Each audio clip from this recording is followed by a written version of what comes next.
All right, starting the recording. This is our bonus segment with Dr. Hurley. Okay. I just sorry, I'm just reading through my notes. Okay, so yes, Professor Hurley. It sucks that I haven't had the honor of being in your class yet, but hopefully one day. But like, let's talk about teaching. Like, what made you get into teaching? Well, I guess the true answer is I started as preceptor, being asked to be a preceptor of new hires in the emergency department. So I enjoyed that. And they weren't necessarily new nurses, but I did enjoy that. Eventually, I got into that was one of my jobs in the ER, just have someone work alongside me and would do that. It was a pleasure to share it. And then I got asked to see if I could take a clinical group once. And then that took me to, well, maybe would you be interested in doing a sim lab? I didn't even know what that was. What's a sim lab? And so I did that for a couple of years. And then, would you like to teach a class? Well, that meant I had to go back to school to get it. Yeah. And to tell you the truth, I didn't want to go back to school at all. I'm done. I'm done with school. But I did talk to a couple of people, and I was told, and it was true, that I would be able to study something that I really was interested in. And that was, what is the difference? You work alongside nurses, and I've been a nurse a long time, so this is probably 8 years ago. What is the difference when you nurse of many years experience who is flourishing and another nurse of many years experience who is burnt out? So what has gone on to put them in these very different places? And that interested me because the statistics are not good on number of nurses that are burnt out. So what is it that keeps people engaged? So that's why I went back to school. And then I really didn't plan on doing full-time teaching with that. I thought, I would go ahead and share that among the people I worked with, which I did. But then, much like our train track analogy earlier, of working with children, and well, what if I worked with nursing students and tried to do my 3-inch part to set them on a new trajectory?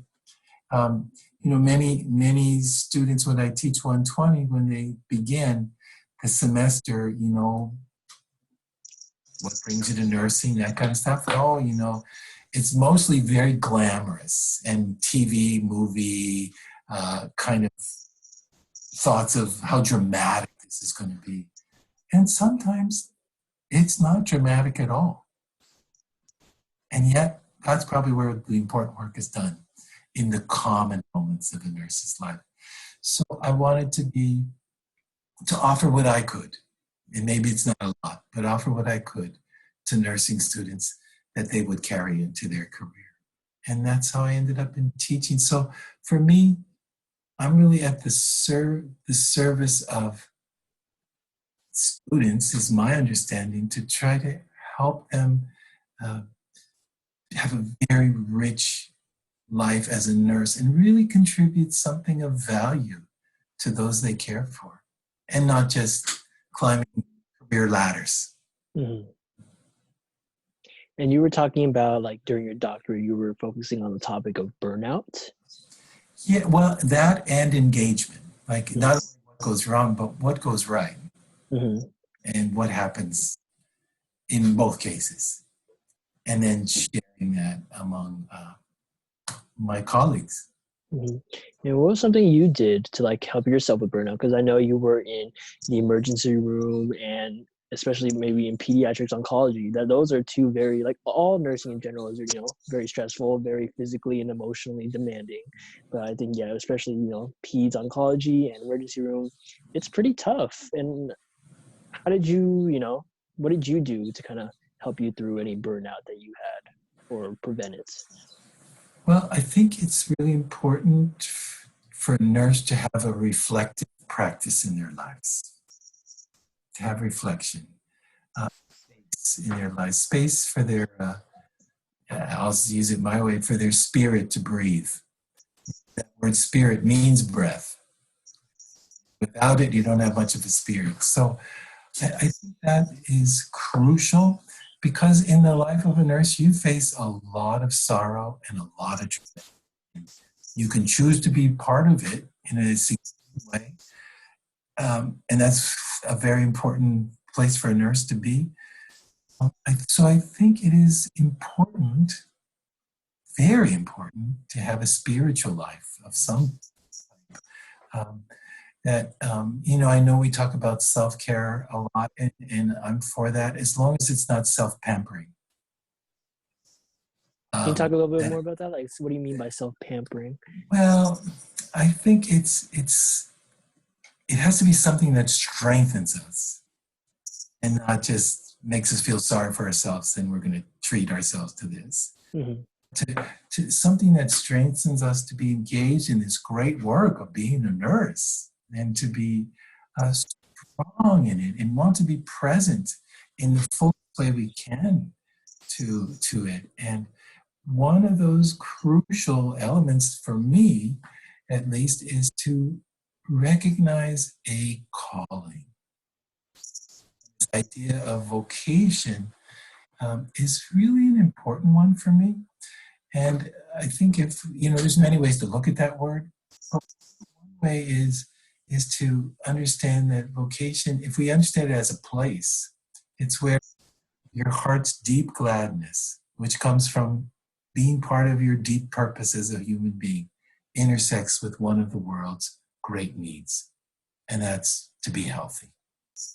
And if we can live our lives at that intersection of those two, we're going to have a good life and a wonderful career.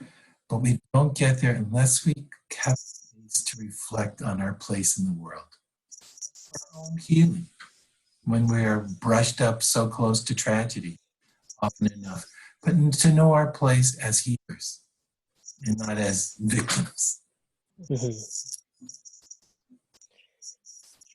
And I don't know, this is just like a curiosity thing that I had, was because a lot of people who were a lot of alumni and nurses that I've talked to, when I ask them about burnout and just struggles in general, they talk about a support system they have with their coworkers and with their friends. But I have heard a lot of bad things about like a nursing hierarchy that goes on, whether it's in the floor or just like in the workplace in general. And I kind of I've heard things about the vets or the top dogs kind of eat their young. Like, do you kind of feel like that's still happening, or it's kind of shifting away from that kind of style of nursing mentorship in a way? Right, I think it does happen. Mm-hmm. Probably not to the degree in the past, but I would be foolish to say it doesn't happen. Mm-hmm. It does. I'm not a big hierarchy kind of person. Mm-hmm. I'm just not, because I believe it's false. But we will see, you see this in nursing. Even when students are searching capstone kind of placement, and unfortunately this semester because of COVID we're out, but what's top? ICU, ER. Move our way down. Pediatrics, OB. Let's step down further. General med surg. Let's go further. Skilled nursing facility. And it's just false that one is better than the other. The needs are different. They're all human beings, and they ask different things of us. So I think I always put myself in the place, no matter what someone's title is, whether the president, the CEO, the CNO, the CNA, where can I serve the best? Then you're in the most powerful position you can be in, regardless of the title. There's this came up in 120 the other day. We were discussing that book God's Hotel, which is about Laguna Honda. And this one scene in there where the author sees the physician who was for many years the director of the hospice unit there. She hadn't seen him in months. And she brushes into him and she says, "Hey, I haven't seen you in so long." And he says, "Oh, I went away to school for a little bit." "Really? What did you study?" "Oh, I wanted to go back and get another, certificate." He pulls out his name badge. He says, "Look," and it's, so-and-so MD. But after the MD, it says CNA. He said, "I went back to get my certified nursing assistant certificate because over the years of working in a hospice unit, I have so deeply valued their work as probably more influential than mine." And so that's what he did. So it's, I think I just bring that up as an example. Hierarchy doesn't mean much to me. It does to many people, but I'm not a member of the club that values that. It's who contributes the most. We want to have a hierarchy. Let's go with that.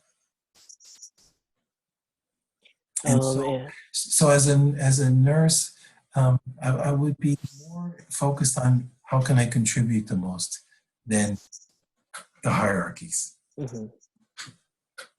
And I feel like that's a great perspective to have, and I feel like that's probably the perspective that's helping the progression to go away from that type of style of nursing where, the veterans feel themselves as like higher than everyone else. And I think the basic principles that I infer from your message is that it's mainly about respect for one another, and it's just a community rather than seeing it as like individual nurses. It's really just like a community where it's interdisciplinary with the doctors as well and everybody else, and we all have our place, but that doesn't mean that one place is higher than the other. It's about working together. You've said it better than I did, Ryan. And I think if I were to, take that core principle away from this, is really in the workforce, you can't control how other people act or what they believe or what they do, but you can start with yourself, right? And so rather than nursing being this self-indulging career, right, when you can do it for fulfillment, not only of yourself, but for other people, I think that's when you really get to experience those joys that you very clearly have brought with you through your experience as a nurse. Your many years, it's not about what you can do for yourself or how this job or that job brings you personal benefit, but rather what you can bring to each experience and how you can impact other people, and then in turn the things you gain from those experiences, how people impact you, is a direct result of how hard you work too for other people. Toby, both of you should be my teachers. Oh, that's right. We're always teaching each other, right? Yes, that's the beauty. It's what it means to be part of a community. Mm-hmm. We help each other. There's a saying, I'm not even sure which part of the world it comes from, but it goes like this: if you help your brother or your sister's boat across the stormy sea, your own will reach the shore too. Just like a lasting thing, because you've mentioned it, you and Toby, about like the glamour of what nursing is, or what people think nursing is coming into the nursing program. Maybe just like an ending note, what is something that maybe all nursing students and all nurses should know regarding that, like about, rather than just seeing it for the glamour, it's about the calm, or like the calm times, right? Like you were talking about? Yeah, I think, Ryan, if I could address that simply, I would say we're not here for the excitement, for the glamour. We're here for the impact. And sometimes that's done in very calm, common ways. But we're here for impact. We don't seek entertainment from our career. We seek to make a difference. Mm-hmm. All right. I don't know, Toby, do you have anything? No, I think I think that's a good place to stop, and that's all we have for today.